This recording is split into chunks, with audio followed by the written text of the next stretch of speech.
عمل کا ہو جذبہ عطا یا الہی، گناہوں سے مجھ کو، گناہوں سے مجھ کو بچایا الہی۔ فجر کی سنتوں کے متعلق آتا ہے رسول اللہ صلی اللہ علیہ وآلہ وسلم نے ارشاد فرمایا کہ فجر کی سنتیں مجھے دنیا و ما فیہا، یعنی دنیا اور جو کچھ اس میں ہے ان سے زیادہ پسند ہے، ان سے یہ بہتر ہے، اس لیے فجر کی سنتیں ادا کیا کرو کہ ان میں بڑی بخشش ہے۔ آپ صلی اللہ علیہ وآلہ وسلم نے ایسے ہی ظہر کی سنتوں کے متعلق ارشاد فرمایا کہ ظہر سے پہلے اور ظہر کے بعد چار چار رکعتیں پڑھنے والے پر جہنم کی آگ حرام کر دی جاتی ہے۔ تو ظہر سے پہلے چار سنتیں پڑھی جاتی ہیں اور ظہر کے بعد دو سنت اور دو نفل ادا کی جاتی ہیں، تو یہ آپ صلی اللہ علیہ وسلم نے ارشاد فرمایا زوال شمس کے بعد چار رکعتیں پڑھنی چاہیے۔ آپ صلی اللہ علیہ وسلم زوال شمس کے بعد چار رکعتیں پڑھتے اور فرماتے کہ یہ وہ وقت ہوتا ہے کہ جب سورج زائل ہوتا ہے سر بنانے کے بعد تو آسمان کے دروازے کھولے جاتے ہیں، اور آپ صلی اللہ علیہ وسلم نے ارشاد فرمایا میں چاہتا ہوں کہ میرا نیک عمل بھی آسمانوں میں داخل ہوں، اور اس لیے میں ظہر کی فرضوں سے پہلے چار سنتیں ادا کرتا ہوں۔ تو آپ صلی اللہ علیہ وسلم یہ سنتیں بھی ادا فرماتے ہیں، اور یہاں تک فرمایا کہ یہ چار سنتیں، یا یہ فرمایا کہ یہ ظہر کی نماز یہ وہ نماز ہے جسے اولو العزم انبیاء حضرت نوح علیہ السلام، حضرت ابراہیم علیہ السلام، حضرت موسیٰ علیہ السلام، حضرت عیسیٰ علیہ السلام اور حضرت آدم علیہ السلام بھی ادا فرماتے ہیں۔ تو اس لیے ہمیں ان نیتوں کے ساتھ نماز ادا کرنی چاہیے کہ یہ اللہ کے نبیوں کا بھی طریقہ ہے، ہمیں ان کے طریقے پر چلنے کا سبب ملے۔ ایسے ہی عصر کی نماز کے متعلق رسول اللہ صلی اللہ علیہ وسلم نے ارشاد فرمایا جو عصر سے پہلے چار رکعتیں پڑھتا ہے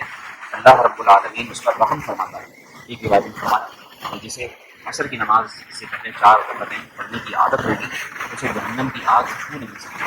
اور فرمایا کہ جو عصر سے پہلے چار رکعتیں پڑھنے کا عادی ہوگا اللہ تبارک و تعالیٰ دنیا میں ہی اس کی حتمی مغفرت، تو یہ مغفرت کی بشارتیں ہیں، فضیلت ہے، انہیں پانے کی کوشش کی۔ مغرب کے بعد 6 رکعتیں پڑھنے والے کے لیے آپ صلی اللہ علیہ وسلم نے ارشاد فرمایا جو مغرب کے بعد 6 رکعتیں ادا کرے اللہ تبارک و تعالیٰ اسے 12 سال کی عبادت کا ثواب عطا کرے۔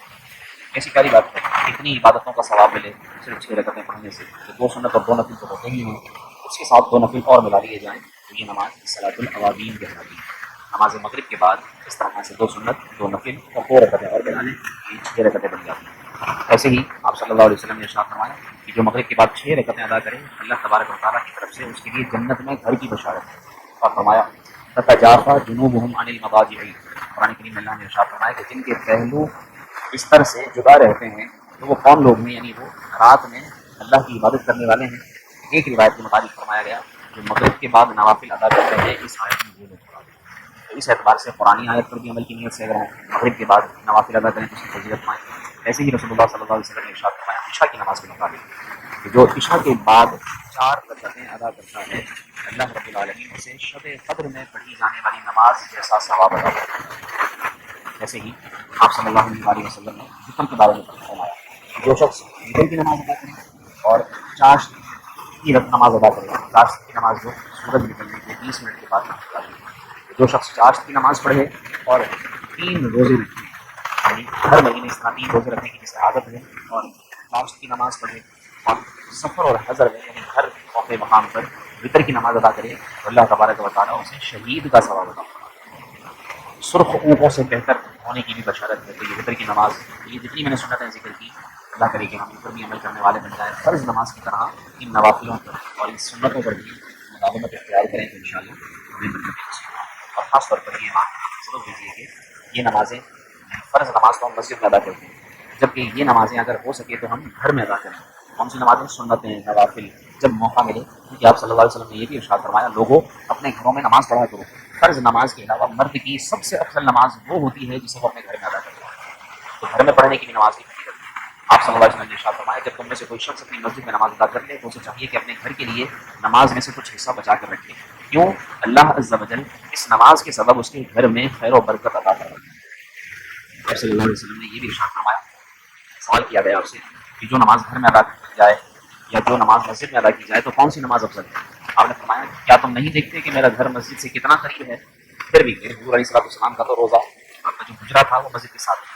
حجرے سے باہر قدم رکھتے تھے، آپ مسجد میں داخل ہو جاتے تھے، یہ تھا آپ صلی اللہ علیہ وسلم کا۔ لیکن آپ صلی اللہ علیہ وسلم فرماتے تھے کہ تم دیکھتے نہیں کہ میں فرض کے لیے مسجد میں آتا ہوں اور دیگر نمازیں میں اپنے گھر میں ادا کرتا ہوں. اور آپ نے فرمایا مسجد میں ادا کرنے سے زیادہ پسند مجھے یہ ہے کہ میں نوافل نماز اپنے گھر میں ادا کروں. تو اس لیے گھر میں بھی نماز پڑھنی چاہیے جو نوافل ہیں، سنتیں ہیں، اور اسی طریقے سے فرض نماز. اللہ پاک ہم سب کو